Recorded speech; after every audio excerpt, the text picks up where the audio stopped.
Xin kính chào anh em, hiện tại mình đang có mặt tại sự kiện BBG Day của Nvidia tổ chức vào ngày 20 tháng 1 này.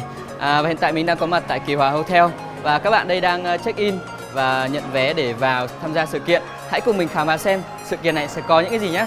Đi vào thôi. Hiện tại không cần xếp hàng luôn.